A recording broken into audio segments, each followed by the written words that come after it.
Thank you for staying tuned to Panorama TV. We value your viewership and we appreciate your time. We are honored to present a new segment on brain health from Panorama and Light Direction Studios, produced and directed by yours truly and Manu Sharma.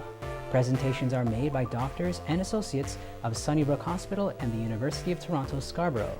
Today's segment of Brain Health discusses the importance of volunteerism and research, presented by Dr. Sandra Black from Sunnybrook Health Sciences Center. To learn more on how you can participate, visit us at panoramatv.ca or lightdirection.ca.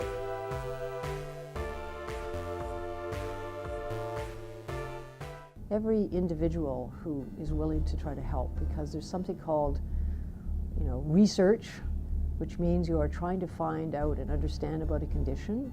Sometimes it's just how does it change over time? How do people change over time?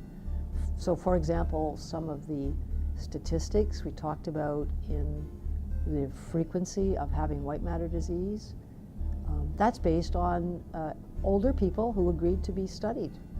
They agreed to have an MRI scan and some cognitive testing and to be followed over time. And they ended up contributing to huge understanding of just how frequently these different conditions are and what we see as people age.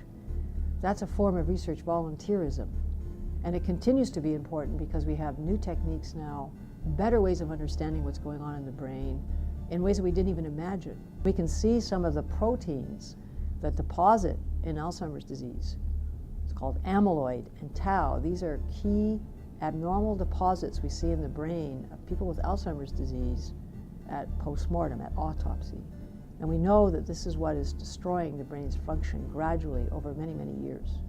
We're starting to be able to see that while people are still alive through experimental imaging, for example. By experimental, I mean it hasn't been approved totally yet because it's still being tested.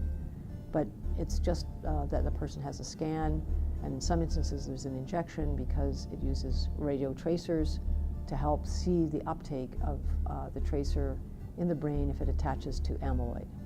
So all of these types of tests, brain imaging tests, blood tests, that are telling us so much about the genetics and about inflammation and about other markers that tell us if the brain is at risk, these all depend on normal people volunteering, and then people who may be affected volunteering to be in studies so we understand the disease itself.